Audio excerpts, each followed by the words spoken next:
here we are. The Grand Canyon is where we're coming through, the Grand Canyon National Park. And I'm just taking it slow down this big gold hill down with 6% gradient. So there's a brake check area up there just to make sure your brakes are okay. But really, honestly, if you do the approach speed correctly, then you shouldn't really have to touch your brakes down a 6% gradient, even as heavy as I am.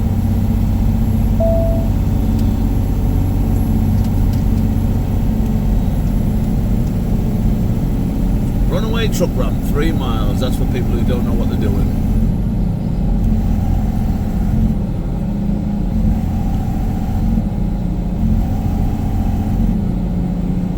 All them people having a good time, having a good time, having a good time.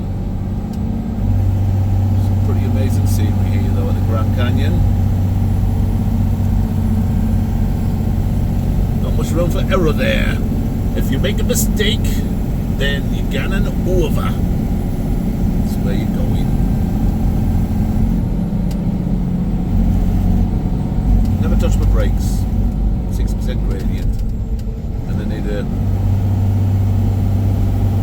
run-off ramp at the bottom for people who burn the brakes out.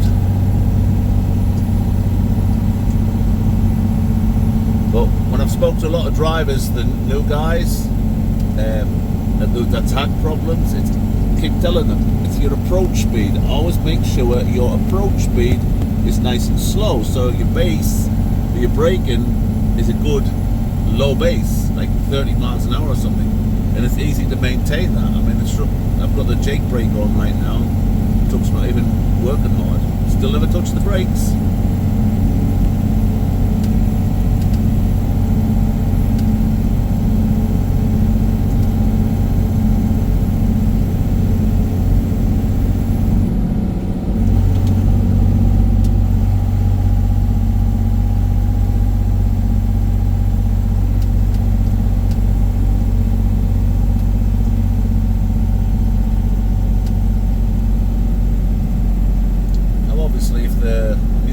Brakes to keep the vehicle slow, but if it was icy or anything like that, I probably wouldn't come this way if it was snow down, to be honest with you. But yeah, if it's icy, just use a low gear. Switch, you got an automatic box, switch it over to manual and select the low gear and let that do the work.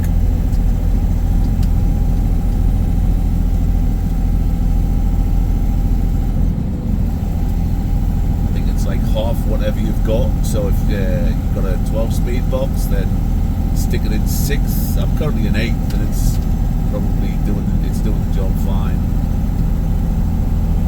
I've never touched the brakes. My brake lights have not come on. 6% gradient down, and I could go faster if I wanted to. I'm just taking my time.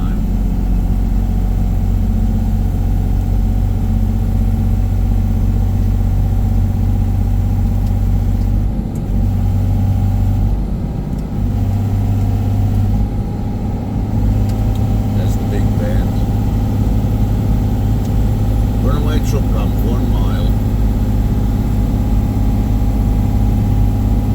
Engine still doing all the work, keeping the truck in a good slow speed.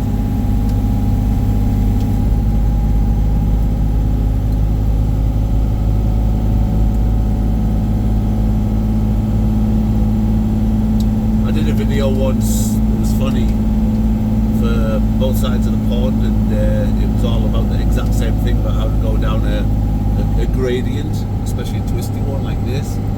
And right at the bottom of the gradient there was a truck with its brakes on fire, and it's like, well, that's how not to do it. And on the same gradient I never touched my brakes once, yet this other guy, his brakes were on fire.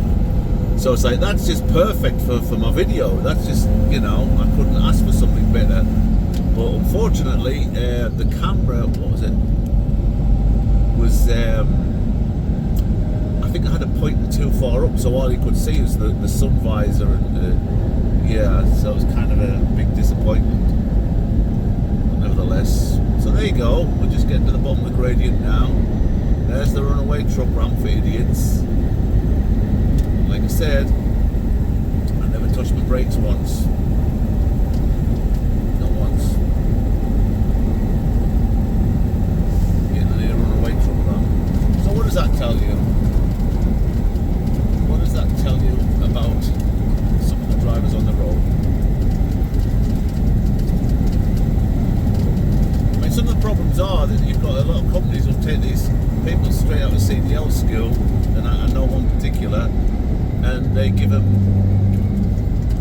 So like they've just passed the test. The only experience they've really got is driving with an instructor and doing some manoeuvres in a confined space in a test environment. So you got like a 3-week training course, then you test, and that's the only experience they've got. And then they go to one of the can't mention the names, but some companies, they give you like a 2-day orientation and you're on the road, and that's just crazy. These are not like cars. They don't drive like cars. They are affected by every bump in the road. High center of gravity, a lot of weight there pushing you. Gravity's always working against you, especially if you're heavy. You go up a hill and it's pulling you back. You go down a hill, it's pushing you forward.